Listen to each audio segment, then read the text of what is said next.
Okay, well, welcome to the Front Street Foundation Money Series. My name is Jason Tank. I'm the founder of the Front Street Foundation Money Series. I developed this program as a way to bring financial education to the public for multiple generations and age brackets. So this is open access to financial education for all. This is a program that is in cooperation with Traverse Area District Library, as well as the Senior Center. And Up North Media is filming all of these programs and rebroadcasting them. In addition, all programs will be available on the frontstreetfoundation.org website. This program today is one of many. We're going to be doing programs monthly, sometimes a little bit more often than monthly, during the year from September through June. We're in a program series right now that goes through December, where we have program schedule online, and we'll be updating that as we schedule for January, February, and March. So we'll keep you abreast of programs coming up in the future. For example, next month, we are going to be having Phil Ellis, who is the Executive Director of the Grand Traverse Regional Community Foundation. He is kind enough to be a contributing presenter on legacy giving, creating a lasting impression. The description of that program is actually for people who are alive as well as after they've passed away, thinking about their philanthropic desires and how they can actually have a lasting impact multiple generations in the future in our area. And so Phil Ellis is going to be presenting on Wednesday, November 16th at 6:30 here in the McGuire Room at the Traverse Area District Library. He is a very good speaker, and I'm looking forward to being a participant and an attendee, frankly, for this presentation. All programs are on Wednesday evenings here at the library. Today's program is Protecting Your Money from Fraud and Abuse. I'm the contributing presenter. I'll give you a little background about myself. I am the founder of the Front Street Foundation, which is a 501c3. So this is a nonprofit endeavor. I actually own an investment advisory firm. That's what I do with my day job. I write business columns as a guest columnist for the Record Eagle multiple times a month throughout the year. And that's really what precipitated these. The idea of doing a money series was to take 500-word columns that I write and expand those columns into about an hour-long presentation. And so I wrote an article on financial fraud with seniors a couple weeks ago in preparation for this presentation to give you a lot more detail than one can actually provide in 500-word columns, which take only a few minutes to read. I have a bachelor's degree in math from Michigan State. I'm a former actuary, which is an insurance company's mathematician is the way I describe it. And I hold the Chartered Financial Analyst designation in investment management. My firm does financial planning, and that's really why I'm talking about things like financial fraud. I went down to Lansing a couple weeks ago and actually listened to a presentation by the state regulators for my industry, and they put on a wonderful program. It was coincidental that I had picked this program a few months ago, and going down there was a fantastic experience because I really learned more about financial fraud and the things that we need to do as a society to help mitigate the damage that fraudsters really are imposing on our elderly population. And I actually have taken some information from that presentation and incorporated it in this presentation. So I'm glad to have gone down there. And I'm going to start off here with a short video that is going to, I think, set the stage for this whole discussion. It's not directly related to financial fraud with seniors, but I think it's going to definitely create a backdrop of what we're facing as a society. Never in human history have so many lived so long. Data suggests that if we reach 65 years of age, it's likely we'll live to 85. We're living longer and we're having fewer babies. The aging society is about the fact that you have larger proportions of people over the age of 60 than you have who are under the age of 15. And it's not just America that's an aging society. Europe, China, Japan, we're an aging globe. An aging society isn't just about old people. It's not just about baby boomers. Gen X will likely live longer, and so will millennials. The baby boomers are an introduction to what will be a permanent shift. It is not the pig and the python, a large snake that swallows a pig, and you see that bulge going through the snake and then coming out the other end eventually. Well, ours never comes out the other end. This is a permanent state we're now in a remarkable shift. And the shift will utterly transform our society. How and how long we work, how and where we live, how we organize our families, medical care, economic and political lives, how we organize our thinking. This will give you an idea of what's ahead. Right now, about half of us live in the suburbs, and it's where 75% of older Americans live and want to continue to live. But suburbs were designed in the 1950s for young families and the car. There's a disconnect there we have to deal with. It's an old rule of thumb that if you can make the community work for kids, and if you can make the community work for the elderly, that it will work for everyone else. Same with how we work. We think of 65 as a retirement age engraved in stone. But when Social Security was enacted in 1935, average life expectancy was only 62, 3 years less than a retirement age. Today, we can expect to live about 15 years beyond traditional retirement age. There isn't anything in the psychology literature that suggests that it's good for people to go on vacation for decades. Even if it were a good thing, few of us imagine retirement as a vacation anymore. Most of us haven't saved enough, and we're all worried, for good reason, about Social Security and Medicare. What if we reimagined our standard life course? We think of it now in 3 age-segregated 0 to maybe 25, childhood and education. Age 25 to 65, work, and more of it, raising a family, always crunched for time. Age 65 and beyond, little work, lots of rest. What if we imagined that that third box would start just 3 years before life expectancy today, say around 75, not 65? What if we worked less in the middle of life and longer at the end? And what if we looked at aging and even our own mortality square in the eye? Children in American society historically have only suffered losses that relate to their parents for the most part. But today and tomorrow, they're going to suffer the losses of great-grandparents, of parents, of grandparents, and so on. So here's the point. The world we live in, the people we've become, demographically speaking, are way different from 1935 or 1950 or even 1970. But our institutions, Medicare, our communities, work, all were designed for who we were 50 years ago. They don't work for us today. So, are there rough waters ahead? When we think about an aging society, everybody swoons. And oh my God. You know, they write articles about defusing the demographic time bomb. Why is there an assumption there is no upside? Maybe because the upside requires change. Change we have to design, legislate, wrap our heads around. As a psychologist, I'll tell you the very first step that is really essential, and that's that we begin to envision new models, new ways of being, new lives. How will we come of age in an aging America?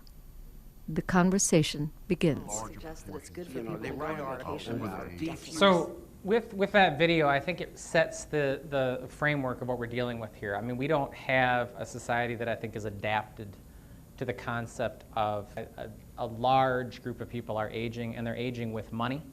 And we are still, I think, in the infancy of developing ways in which we can protect the older generation from financial fraud and abuse. And I think that video really describes the situation where we're going to have to change policy. And the policy changes are going to run the gamut from policies of saying, well, we'll just let it be and see what happens, all the way to pretty restrictive policies that make it so that people are forced to protect themselves against fraud, where they actually have some constraints on their access to their money, for example. And it's going to, that range of solutions is difficult because we don't want to get to be too paternalistic, but the billions that are being lost to financial fraud is really an unacceptable thing that I think we have to develop some sort of institutional solutions. So This kind of brings me to what I'd say is a more scientific aspect of this, and I thought this was an element of the talk down in Lansing that I thought was particularly poignant. There are really a couple of different types of intelligences that people have. One of them is this concept of fluid intelligence. It's the ability to process information that is new and novel and on the fly. So you have to process the information in a dynamic way. Examples of that may be solving a puzzle or word associations or developing a pattern recognition. And lots of it has to do with how you actually process financial transactions and financial information. And that's really the heart of this discussion on financial fraud, is starting to learn how to recognize the situations where your fluid intelligence is actually making you vulnerable or making your loved ones vulnerable. So fluid intelligence is contrasted with this idea of crystallized intelligence. Crystallized intelligence is really that accumulation of knowledge that you've built up in your lifetime. It's experience and knowledge, which is something that you could actually see situations where a person is has been scammed that actually makes you kind of say, how could that possibly happen? This person is in all other ways intelligent and discerning and able to think through situations, but yet they fell for this scam. And I think really the way we reconcile that is that people have crystallized intelligence, and that's what we recognize in them as being smart people, yet they fall for a financial scam because their fluid intelligence is somewhat impaired. And you're going to actually see over the course of time, there was a study that I recently looked up on this concept, and this graph I think is highly relevant. You can see there are three sections to this, three lines. The first one is this concept of crystallized capital. They call it capital. I was calling it intelligence. The idea that as you age, you actually see that you accumulate knowledge, you accumulate experience, and that never really starts to dissipate. According to the studies, you actually see someone who accumulates that information and retains it and stores it up. But at the same time, as you age, your ability to actually deal with on-the-fly dynamic thinking, especially relating to financial transactions, continues to degrade over the course of time, not in every particular case, but we're talking about large groups of people, talking in a generalized fashion. You have this degradation of fluid intelligence. You combine those two together, and you can see that the overall performance of a person's ability to do tasks, think through situations, actually begins to peak out and decline later in life. So you mix the two types of intelligence together, and you actually have this combination performance that shows that as you age, you become vulnerable to making mental mistakes, especially when you're dealing with complex financial situations. So the thing that I want to talk about are particular scams. In that backdrop, what I want to do is put together a program that the public would start to recognize the most popular scams that are out there, know what the key telltale signs are of these scams, and be able to share this with as many people as you can possibly share it with, including having this program aired on TV and repeated and available online so that people can say, I've heard of that one. Let me tell my grandma about that one. I've heard of this one. My mother is starting to wane in terms of her cognitive ability. We need to all be aware of how we can talk to her about what she should do to avoid the scams. Because at this point, seniors are increasingly, as that first video showed, increasingly becoming sitting ducks for scammers. So the job is to really go through multiple scams in detail and kind of summarize what they are all about and the telltale signs of these scams. The grandparent scam is one that I'll be talking about in more detail. The sweepstakes or lottery scam, another popular scam. These are scams that have been identified by the government, FBI. Top 10 scams was where this list came from. Sweepstakes scam, the IRS scam. It's a very, very well-known one. It's very popular, and we're going to talk about that one in more detail. The sweetheart scam. All of these scams have certain common elements, but they all prey on a different vulnerability. The affinity fraud scam.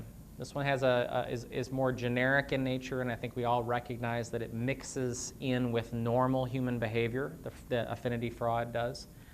And then lastly, there are 3 scams that I'm not going to go into too much detail, but I want to touch on them really briefly. The computer tech support scam. Among people who are more senior in age, you're not that necessarily savvy when it comes to technology.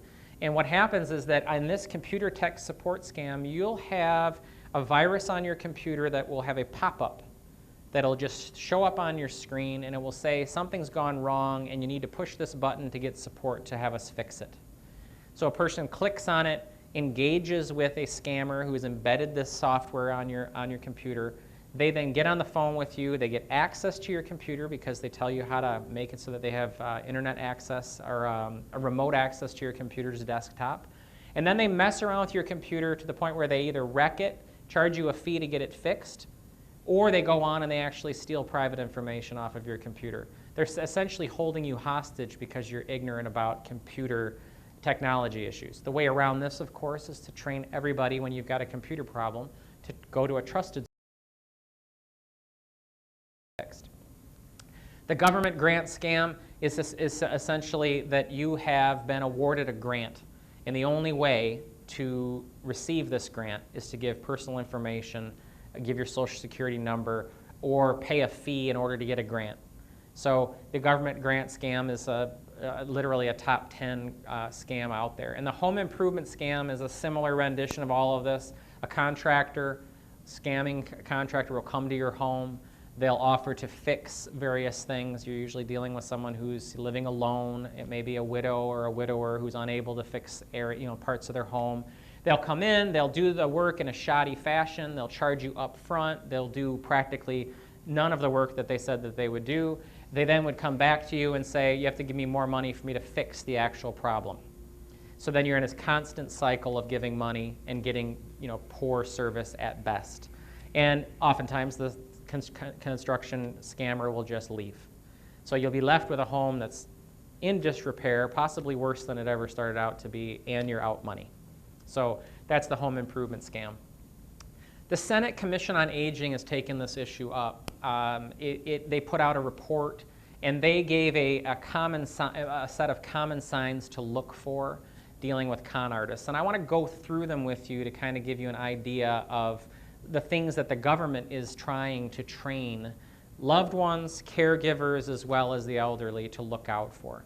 Con artists will force you to make fast decisions, and they might even threaten you. It's a common element in most every one of these scams is to get you to make a quick decision and to do it under some form of duress. Okay? Con artists disguise their real numbers using fake phone numbers. So the public needs to understand that the technology is actually outrunning our ability to deal with it. They can make a call from Jamaica. They can make a call from a boiler room type operation in India, and they can make that call look like on your caller ID that it came from your local area code. They can even make it look like the caller ID says that they're from the government. So this is a huge part of getting people to buy in and trust the source right off the bat. Okay? Con artists sometimes pretend to be with the government. So that's a rendition of this idea of a fake phone number. They'll call up, they'll impersonate a government official. They'll pressure you to not talk to your friends or tell anybody. I personally find this one surprising because it seems very difficult to convince somebody not to say something to a friend, but they couch it into the concept of being threatened. I've had examples of this in my life through a client relationship that actually embedded this idea of a threat of arrest and don't tell anybody. Part of this also, I think, comes into play when the elderly don't really want, at least from my experience, don't want to be seen as dependent on others or a burden to others. So they tend to try to fix things themselves. They're also very, very trusting, and I don't mean to generalize, but the reality is that that generation, and as you age, according to the studies that I've read, as you age, you actually have a positive outlook in life, and you want to think the best of other people. And that ties in with this idea of, well, it couldn't be a scammer. It's someone trying to help me. I'm not supposed to tell anybody. I trust them. Lastly, the ultimate goal is for them to get personal information from you. And that personal information may be a direct tie to your bank account, but they want social security numbers, they want birth dates, they want driver's license. They want anything that they can use to further scam you. So they'll take your money and they'll take your identity and they'll go use it in other ways. So I'm going to move on now to specific scams, and we're going to watch some videos again. They're not as long as the first one, that I think will start to show you some of the common themes that are out there. Shackled in federal custody, this 31-year-old conman is awaiting sentencing in California for his role in what's known as the grandparent scam. Carter. He agreed to let us in on how he did it, but only if we wouldn't reveal his name. You can make 10 grand sometimes in a day if you do it properly. Part of an elaborate scheme run out of Canada, he would call senior citizens in the U.S., impersonating a grandchild in distress, begging for cash. Give me an idea of how a typical call would go. So you just say, hey, how are you? Hi. Hi, Grandma. Hi, Grandpa. I'm under the weather. It's a bad connection. I'm in a little bit of trouble right now. If I tell you, just keep it between us. I'm on vacation, but I got into a little accident, and you know, I was arrested for DUI. You tell them things got out of control, and I need you to send me the money. How many people would fall for this? 1 out of 50, maybe. It's estimated senior citizens are robbed of roughly $3 billion a year in financial scams. Phone scams are often run outside the U.S., out of boiler rooms like this one busted in Canada last year. And con artists usually buy their victims' personal information online, including age and income. We target people over the age of 65, mainly, because they're more gullible, they're at home, they're more accessible. Once you get them emotionally involved, then they'll do anything for you, basically. Doug Shadell is with AARP. We've had doctors and lawyers fall for this. It doesn't really matter what your educational level is, because it triggers something emotional that causes you to act. So this scam, I will tell you, I've got a personal story on this, and it's almost eerie in the sense that that guy could very well have been the guy that called my wife's grandmother when she was 92 years old. She passed away a few years ago. And she was scammed out of money exactly this way. You know, it brings up, I think, some policy questions that I think that society is going to have to address, kind of going back to that original video. In this case, my wife's grandmother lived in an assisted living facility at the time.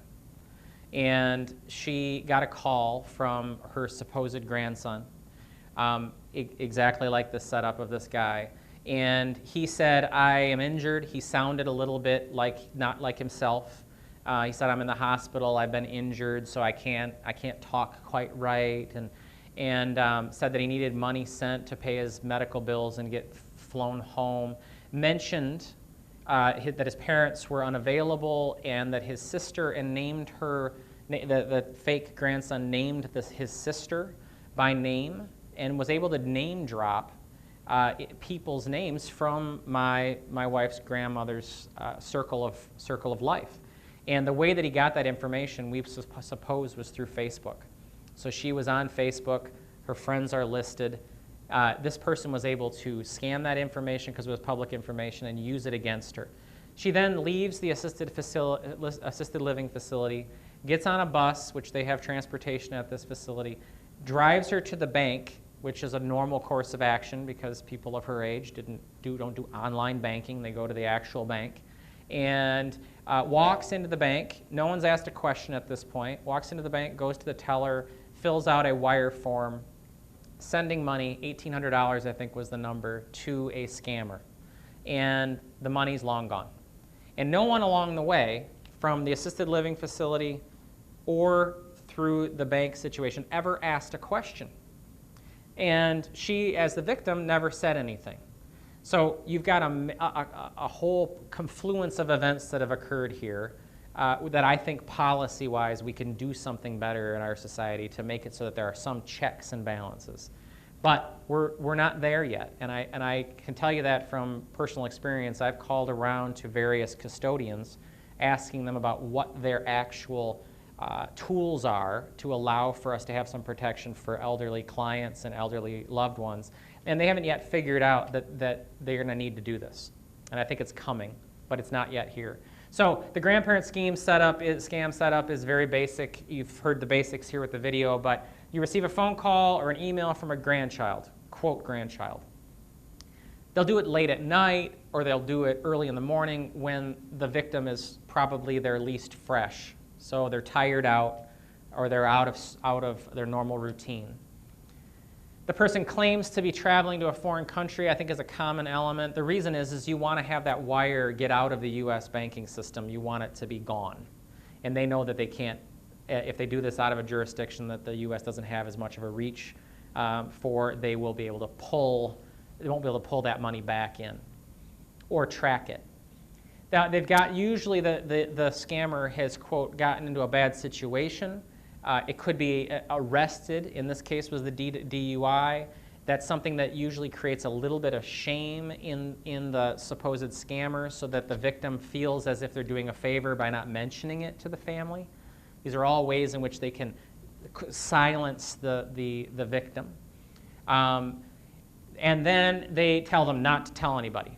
That's the general setup of that scam. And it's happening. It happens all the time. I think it probably comes in waves, but we need to make sure that everybody understands that this is how it's set up. So, go out and talk to people about it as much as you can so that it stops just one victim from losing money. And I consider, by the way, my wife's grandmother to be lucky that it was only $1,800. It could have been significantly more than that. So I'm going to go through the lottery, our sweepstakes scam as well. I want to have you see a video on that. I think these videos are a reasonable way for you to see how this works. It's been a year since Norman Breidenball lost everything, including this house, where he and his late wife Cindy were married in 1986. We had only known each other 6 weeks when we got married. And we've been married a little over 22 years when she died. And she died with cancer and dementia, Alzheimer's. As his wife's health was failing, he got a call that seemed to offer some hope. The voice on the other end told him he and his wife had won a $2.5 million lottery. If they paid a few processing fees, the money was theirs. And Norman believed it. They just made everything sound as good as they could. Oh, they were good, God-fearing people, and they went to church, and they'd swear on the mother's grave and all that kind of stuff, that they were being honest and above board. But they weren't. And by this point, Cindy's dementia had become severe. Norman had little choice but to put her in a nursing home, leaving him alone in their house, listening to the voice on the other end of the phone telling him their winnings could pay for the care to bring his wife home. Just a few more fees, some taxes, and they could claim their windfall. But the prize money never came. The bank foreclosed on their house in 2011, and now Norman lives here, in the basement of a former neighbor. So as you see from this lottery and sweepstakes scam, the basic idea is you've won a large amount of money in either an online lottery or a foreign lottery. Again, we're dealing with overseas type situations. They want you to send money away that can't be recouped. You need to contact someone to claim your winnings. So they want to draw you in. They might send you a letter, they might have a voicemail, or some other technique of getting you to kind of call them to draw you in, so they know that you're actually actively involved from right off the bat. You want to keep it secret, keep it secret, and you have to act quickly to get your winnings. There's only a certain amount of time, or else you're not going to get your winnings. The lottery doesn't really exist, of course. We all know that, and you've been contacted by scammers. This is the reality of the situation.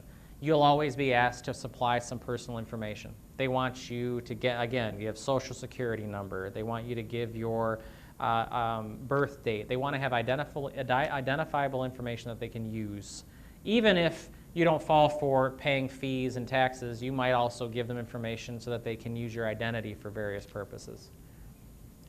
And by the way, just maybe sell your identity as a possible scam, a possible victim to some other scam boiler room. And then they're going to ask you to pay fees on your fake winnings. And so this gentleman here was seriously drawn in, and $400,000 seems inconceivable, but I absolutely believe that that's what happened. It's very, very sad. The IRS scam is another one that I have had personal experience with a client, and it's also one of the most popular scams out there that people talk about. I think it's still worth making sure that we know how this works and avoiding it at all costs. The IRS is calling me? Is this for real? Fraud is real. Hang up on fraud. Americans have lost more than $23 million by giving out information and money to criminals impersonating the Internal Revenue Service. Scammers are aggressive when they contact a potential victim and claim to be from the IRS. They often use a fake telephone number with a U.S. area code. They demand immediate payment. They may even threaten police arrest or deportation. Don't believe them. Instead, just hang up. Don't provide any information to these crooks. The real IRS will generally first make contact by letter and will never demand immediate payment or threaten force. If you suspect you've been contacted by an IRS scammer, submit an incident report with the Treasury Inspector General for Tax Administration at www.tigda.gov. Call the TIGDA hotline at 1-800-366-4484. Please share this message. So I'm going to be giving you some information at the end regarding ways in which you can report these types of scams. This one struck close to home. I had a client who, this is another example that I don't think that it should be allowed to happen. I don't think institutions should be able to sort of just throw their hands up. In this case, I had a client who was called, literally called 6 months before the actual incident with the first attempt, contacted me, where I was able to say, this is not real. This is fake. It's not really the IRS. They would never call you. 6 months later, the same exact scam was attempted on this person, and my client went along with it without taking that next step of calling a trusted source. It's very surprising, but it happened. She was told that she was going to be arrested imminently, that she had not paid her taxes, which of course she had. She was afraid. They told her that she owed them something in the range of, I think, $1,500 or $2,000. Again, thankfully a small enough number. She was told to go to a MoneyGram office, fill out the paperwork, and send the money to a specific place through MoneyGram. Not to tell anybody in line, warned not to tell anyone in line. And she went and did it, and the person, of course, behind the counter at MoneyGram just did their job, took the MoneyGram paperwork, took the information, sent the money off, and it's gone. On the way home, this client woke up to this idea that I think I may have done something wrong, called me, and I remember to this day getting that call and saying, yes, you have been scammed, and we, of course, called MoneyGram to deal with it. There is, within 10 minutes, apparently, MoneyGrams are gone. There's no way of reversing it. And, of course, the trail is extraordinarily limited because the person collecting it is an ephemeral entity. They take the money, they're gone, they change their address, they change their name, and they move on to the next victim.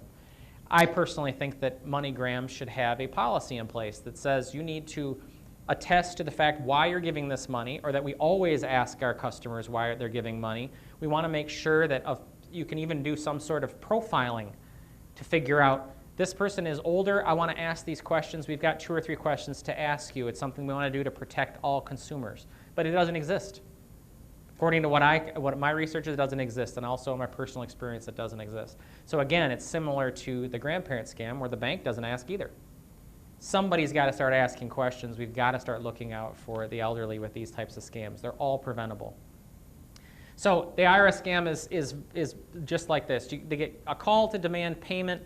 You're demanded that you have to pay your taxes. You must use a certain payment method. You'll notice on that video that there was a part that was written over the top of it. I think the IRS must have added that because they're recognizing that more and more scammers are wanting you to put money onto prepaid gift cards or iTunes cards, which seems extraordinary that anybody would ever say, yeah, I'll put it on an iTunes card. But, you know, iTunes cards and gift cards are sitting right at the aisle when you're checking out. And the elderly could easily grab it and say, can you put $1,500 on this? And that is now the card that is available with the numbers to be transferring money. So maybe it's the ease of the transaction plus the complete anonymity of that transaction.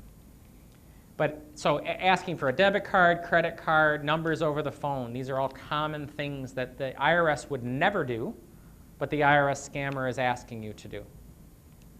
And lastly, they threaten to bring the police into the situation. The IRS does not threaten to imprison you. And so these are all things that the IRS has put out there as saying, this isn't us. We would never do any of these things. Yet people fall for this scam.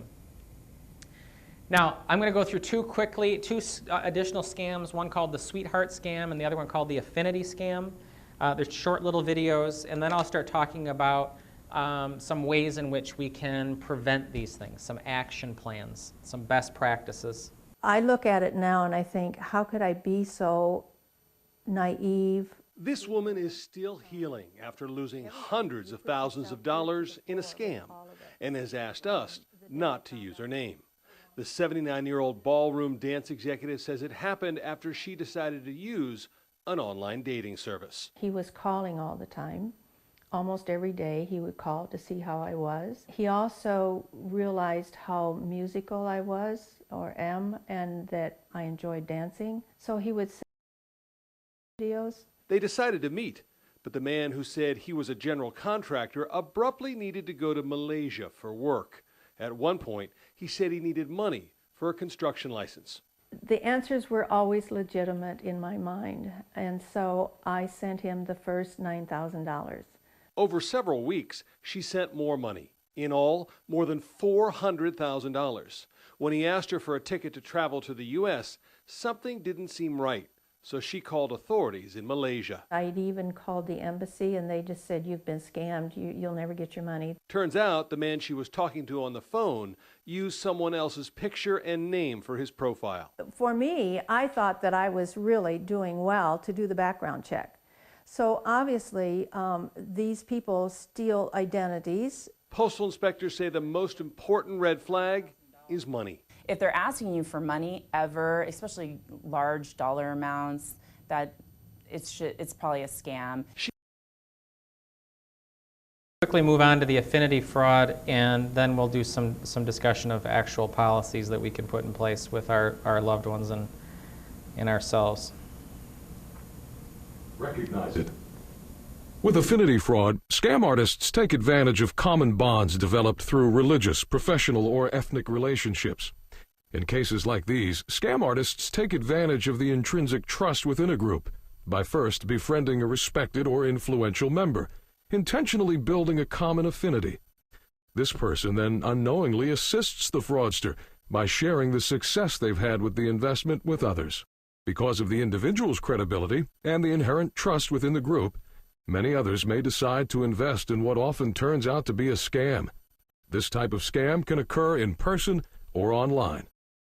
Affinity scams often involve a Ponzi or pyramid scheme, where a portion of the money from new investors to earlier investors. In the beginning, investors are led to believe that they are receiving good returns, which encourages them to invest more money and helps with the recruitment of new investors.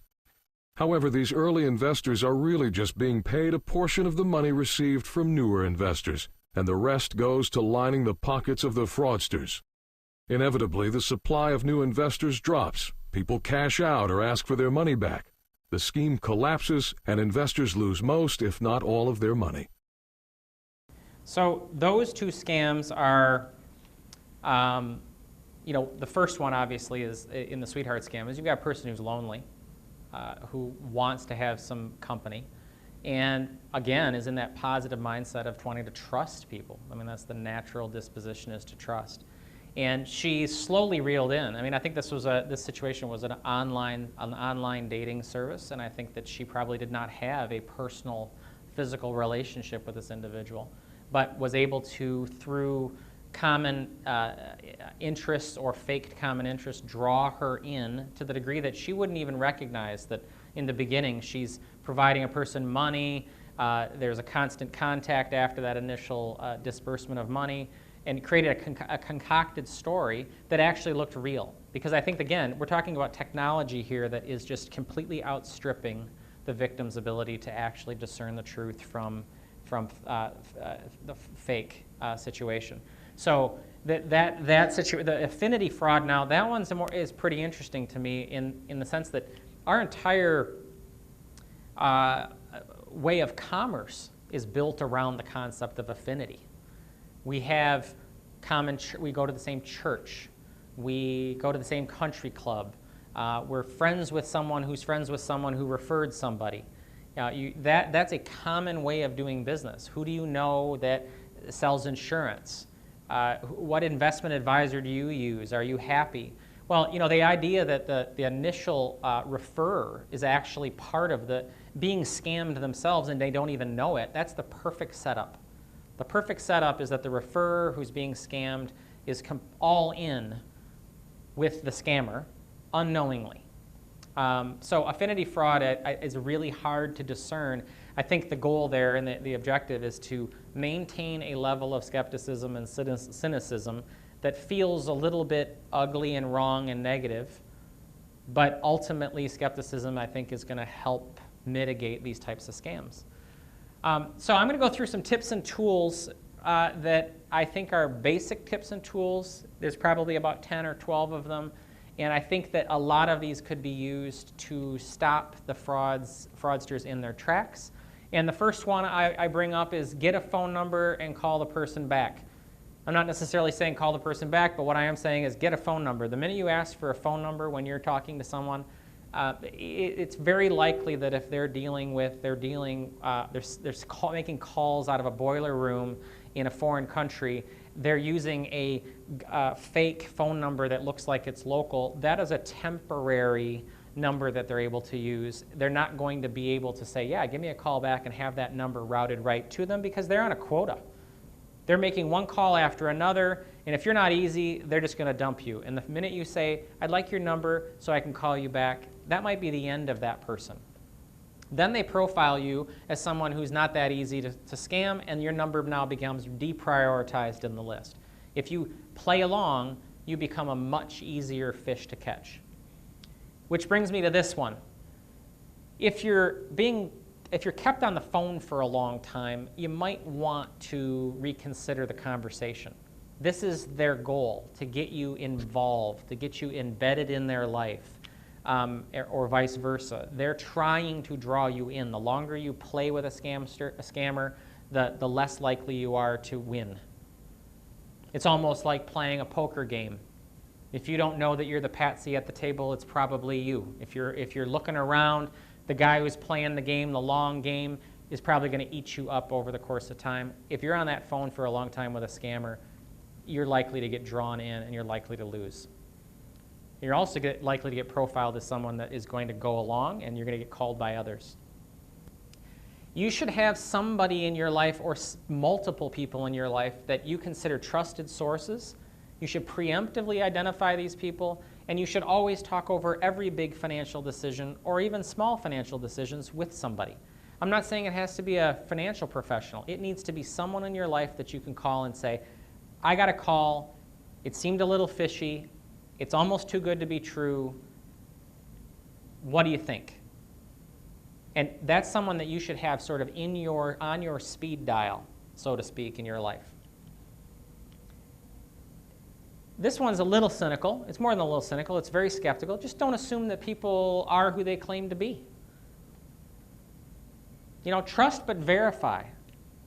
I mean, that sweetheart scam, the woman said, I was actually doing background checks. Well, she didn't do that deeply of a that deep of a background check. She just looked on an online profile and then did a Google search, and the person looked like they were real. That's not quite enough, but I think that just having this disposition of saying, I'm not going to assume that people are who they claim to be. I'm going to have to actually find out for sure, especially if they're offering you something that seems outlandish, that seems too good to be true. And that kind of goes along with an affinity fraud. Affinity fraud is typically based on an offer of an investment opportunity that is wonderful and that you should get in on quickly, and that you have an inside scoop from a friend and it's just fantastic and everything's wonderful. Okay, too good to be true.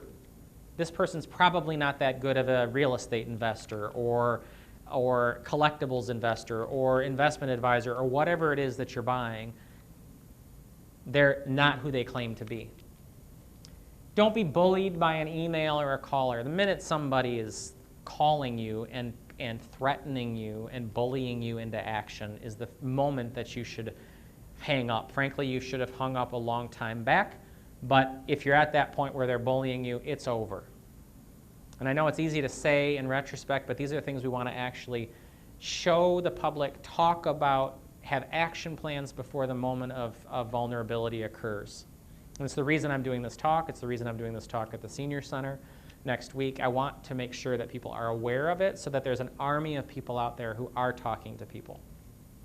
Because frankly, a conversation like this may have saved my wife's grandmother $1,800.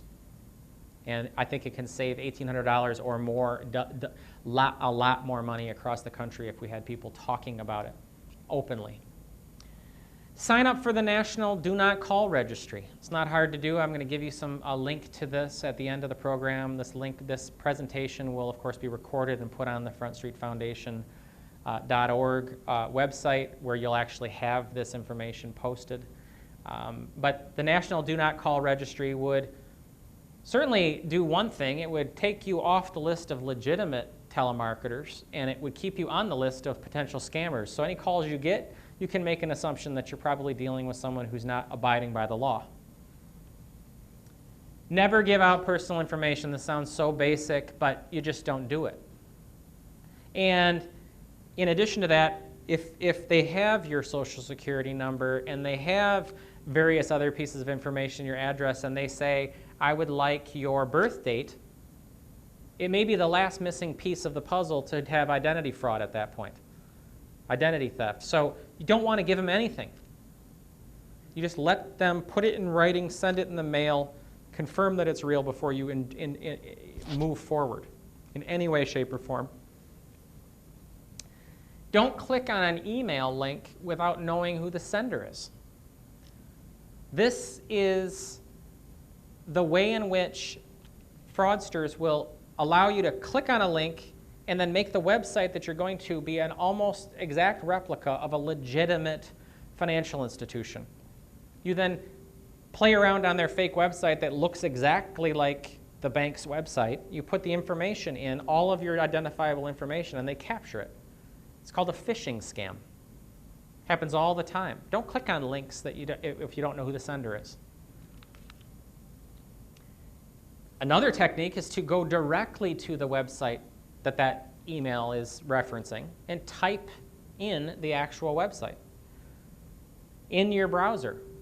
That way you know you're on a legitimate site and you know you're not having a phishing scam. Okay? So that's a pretty easy solution. Now, that kind of brings me to the end of the tips and tools to start to avoid financial scams. These are 800 numbers from various institutions that through my research I was able to compile. The IRS scam reporting hotline, for example, was referenced in that video. The Do Not Call Registry has both a website as well as a phone number.